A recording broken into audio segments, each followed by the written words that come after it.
सबको नमस्कार। पिछले महीने जब दिल्ली में बहुत तेज़ी से कोरोना के केसेस बढ़ने लगे और हम सब देख रहे हैं कि ये वाली कोरोना की वेव कितनी ख़तरनाक है, बहुत ज़्यादा संख्या में इसमें लोग सीरियस हो रहे हैं, अस्पतालों की ज़रूरत पड़ रही है, आईसीयू की ज़रूरत पड़ रही है, काफ़ी ज़्यादा लोगों की मौत भी हो रही है। तो 20 अप्रैल को मजबूरी में हमें दिल्ली में लॉकडाउन लगाना पड़ा था। केसेस लगातार बढ़ते जा रहे थे।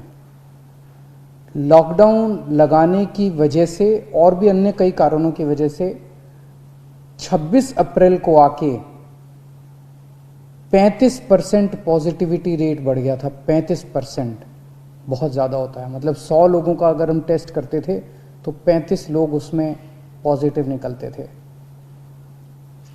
26 अप्रैल के बाद से चूंकि लॉकडाउन लगाया था, एक तरह से थोड़ी सी चेन टूटनी चालू हुई थी इसकी कोरोना की। 26 अप्रैल के बाद से धीरे धीरे केसेस कम होने चालू हुए और अब पिछले 1-2 दिन के अंदर 23%, 35% से 23% पॉजिटिविटी रेशियो आ गया है। तो केसेस कम होने चालू हुए हैं दिल्ली के अंदर। इसमें आप सब लोगों का बहुत ज़्यादा सहयोग रहा। दिल्ली के लोगों ने जम के सहयोग किया। आप लोगों ने लॉकडाउन का पूरी तरह से पालन किया और ये हम सब लोगों की, अपने परिवार की ज़िंदगी और उनके स्वास्थ्य की बात है। हम कोई भी किसी पे एहसान नहीं करा। हम सब के अपने लोगों के स्वास्थ्य की और ज़िंदगी की बात है। इस लॉकडाउन के पीरियड को हमने संसाधन, हेल्थ इंफ्रास्ट्रक्चर को और मजबूत करने के लिए इस्तेमाल किया। कई जगह नए ऑक्सीजन बेड्स तैयार किए गए। सबसे बड़ी दिक्कत दिल्ली में ऑक्सीजन की आई है। नॉर्मल टाइम में जितनी ऑक्सीजन चाहिए होती है अस्पतालों में, उससे कई गुना ऑक्सीजन की जरूरत पड़ने लगी, क्योंकि अब जितने भी मरीज आते थे कोरोना में उन सबको ऑक्सीजन की जरूरत थी। तो कई गुना ऑक्सीजन की जरूरत अचानक पड़ने लगी। पिछले कुछ दिनों में केंद्र सरकार के साथ मिलके और हाई कोर्ट और सुप्रीम कोर्ट के आदेशों से, केंद्र सरकार के सहयोग से अब ऑक्सीजन की स्थिति दिल्ली के अंदर काफी सुधरी है पिछले कुछ दिनों में। अब इस तरह की बातें सुनने को नहीं मिलती कि इस अस्पताल में 2 घंटे की ऑक्सीजन रह गई, उस अस्पताल में आधे घंटे की ऑक्सीजन रह गई, यहाँ पे किसी की ऑक्सीजन से मौत हो सकती है। अब इस तरह की बातें सुनने को नहीं मिल रही है। तो इस लॉकडाउन के पीरियड को हमने अपने सिस्टम को भी सुधारने में काफी प्रयास किए। पिछले कुछ दिनों से वैक्सीन को भी बड़ी तेजी के साथ वैक्सीनेशन का कार्यक्रम शुरू किया गया है। आप में से जितने लोगों ने वैक्सीन लगवाया उन्होंने देखा होगा कि दिल्ली सरकार ने जो स्कूलों में इंतजाम किए हैं वो कितने शानदार इंतजाम किए हैं। सब लोग इसकी तारीफ कर रहे हैं, सब लोगों को अच्छा लग रहा है। हमारे युवा बढ़ चढ़ के वैक्सीन लगवा रहे हैं। यहाँ तक कि दिल्ली के आसपास के इलाकों से भी लोग दिल्ली में आके वैक्सीन लगवा रहे हैं। वैक्सीन के स्टॉक की कमी है, इसमें हमने केंद्र सरकार से सहयोग मांगा है।